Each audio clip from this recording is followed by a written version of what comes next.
ഈ Iran America വിഷയം വളരെ കൊടുമ്പിരിക്കൊണ്ടിരിക്കുന്ന ഒരു സമയമാണ് ഇത്. അപ്പോൾ കഴിഞ്ഞ ദിവസം അമേരിക്ക തന്നെ ഇറാൻ ഒരു അന്ത്യശാസ്ത്രം നൽകിയിരുന്നു.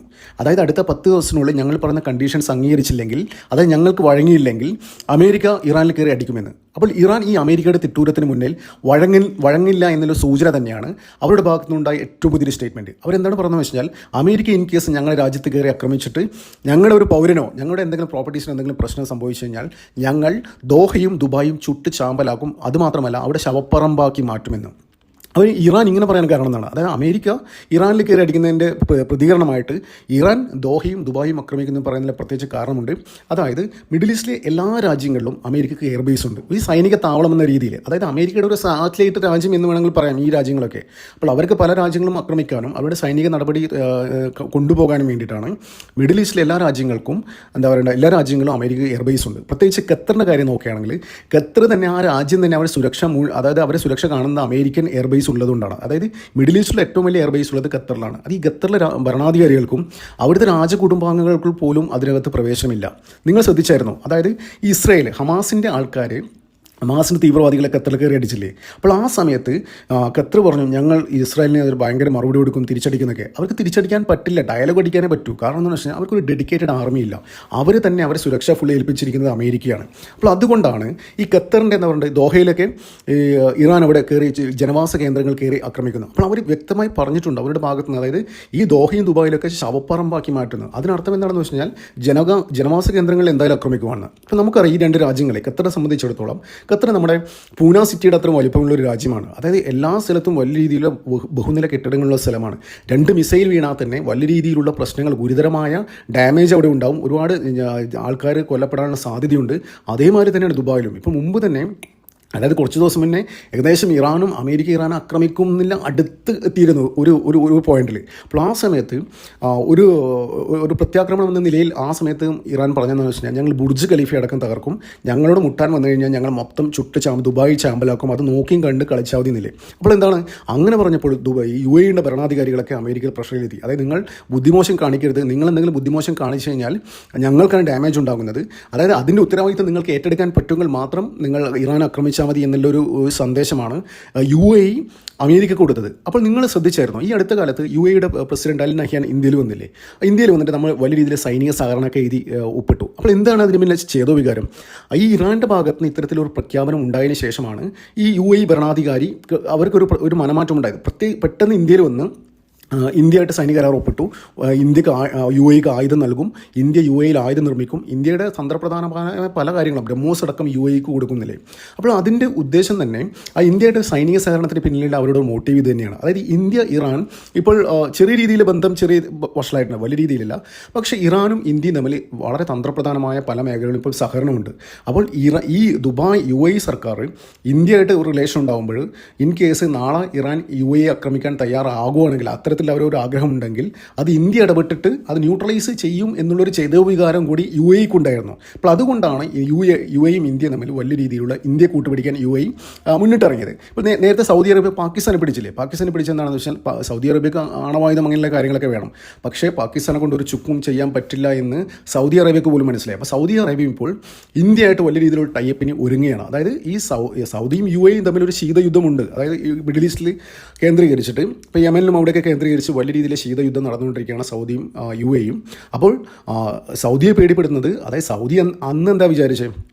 പാകിസ്ഥാനെ കൂട്ടുപിടിച്ച്, ആണവരാജ്യമായ പാകിസ്ഥാനെ കൂട്ടുപിടിച്ച് കഴിഞ്ഞാൽ എന്തൊക്കെയോ ചെയ്യാൻ പറ്റും, ആരൊക്കെ ഉലർത്താൻ പറ്റും എന്നൊക്കെയാണ് ഈ സൗദി വിചാരിച്ചത്. പക്ഷേ ഒരു ചുക്കും നടക്കില്ല എന്ന് അവർക്ക് മനസ്സിലായി. അത് അമേരിക്ക പോലും പാകിസ്ഥാനെ കാണുന്നത് ഒരു ടോയ്ലറ്റ് പേപ്പറിനകത്ത് ഉപയോഗിക്കുന്ന വില പോലും പാകിസ്ഥാൻകാർക്ക് കിട്ടുന്നില്ല എന്ന് പാകിസ്ഥാൻ്റെ മന്ത്രി തന്നെ പാകിസ്ഥാൻ പാർലമെൻറ്റിൽ കഴിഞ്ഞ ദിവസം പറഞ്ഞ കാര്യം കേട്ടില്ല. അപ്പോൾ സൗദിക്ക് പോലും മനസ്സിലായി പാകിസ്ഥാനായിട്ട് ഒരു അറബ് നാറ്റോ ഉണ്ടാക്കിക്കൊണ്ട് ഒരു കാര്യം നടക്കാൻ പോകുന്നില്ല. നേരെ മറിച്ച് UAEയുടെ കാര്യം അങ്ങനെയല്ല.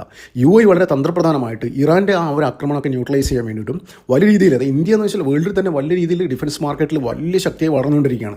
അപ്പോൾ ഇന്ത്യ തന്നെ ഡൊമസ്റ്റിക്കായിട്ട് വലിയ രീതിയിലുള്ള സംഭവങ്ങൾ ഉൽപ്പാദിപ്പിച്ചെടുത്തുകൊണ്ടിരിക്കുകയാണ്. അപ്പോൾ UAE പറയും നിങ്ങൾ ഇവിടെ വലിയ പ്രൊഡക്ഷൻ യൂണിറ്റോടെ ഇങ്ങോട്ട് വാ, ഞങ്ങളെല്ലാം ചെയ്തു തരാമെന്നില്ലേ. അപ്പോൾ ഇന്ത്യ UAE ബന്ധം ദൃഢമായി. അപ്പോൾ അതിൻ്റെ ഭാഗമായിട്ട് എന്താ പറയണ്ടത്, ഇൻ കേസ് നാളെ ഇറാൻ ഇവിടെ കയറി ആക്രമിക്കുകയാണെങ്കിൽ ഇന്ത്യ ഇടപെട്ടിട്ട് അത് നികത്താൻ പറ്റും. നേരെ മറിച്ച് ഖത്തറിൻ്റെ കാര്യമാണ് ഇവിടെ വെള്ളത്തിലാവുന്നത്.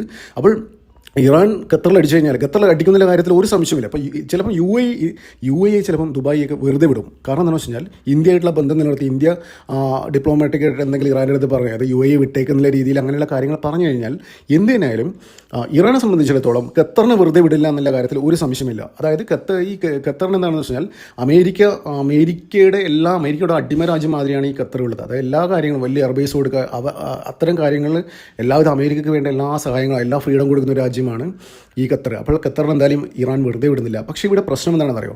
അതായത് ഇത്തരത്തിലുള്ള ഒരു ഗുരുതരമായ ഒരു പ്രതിസന്ധി ഉണ്ടാകരുത് എന്ന് നമുക്ക് പ്രാർത്ഥിക്കാം. എന്താണെന്ന് വെച്ചാൽ നമ്മുടെ ഇന്ത്യക്കാർ, മലയാളികൾ ഉൾപ്പെടെ ഇന്ത്യക്കാരെന്നല്ല കുറേ ഇന്ത്യയിൽ നിന്ന് പോകുന്ന 80% 90% ആൾക്കാരും ഈ ദുബായിലും ഖത്തറിലൊക്കെ ഉള്ള ആൾക്കാർ മലയാളികളാണ്. അപ്പോൾ ഇത്തരം ജനവാസ കേന്ദ്രങ്ങൾ കയറി ആക്രമിച്ചു കഴിഞ്ഞാൽ വലിയ രീതിയിലുള്ള ഡാമേജ് ഉണ്ടാകും.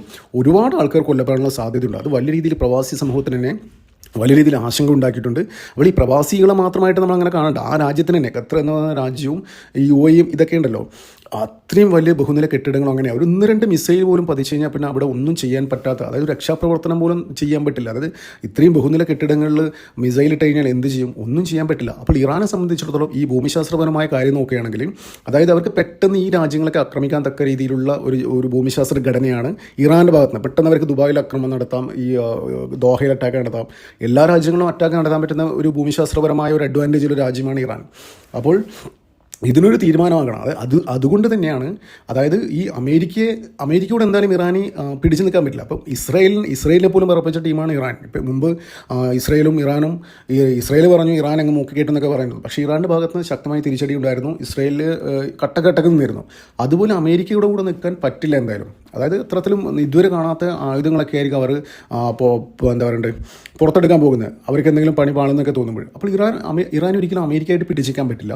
അപ്പോൾ ഇവരുടെ ഭാഗത്ത് നിന്നുള്ള ഒരു സ്ട്രാറ്റജി എന്ന് വെച്ച് കഴിഞ്ഞാൽ അമേരിക്ക മാക്സിമം ആക്രമണത്തിൽ നിന്ന് ഒഴിവാക്കുക, ഇറാൻ ആക്രമിക്കുന്നതിൽ നിന്ന് ഒഴിവാക്കുക.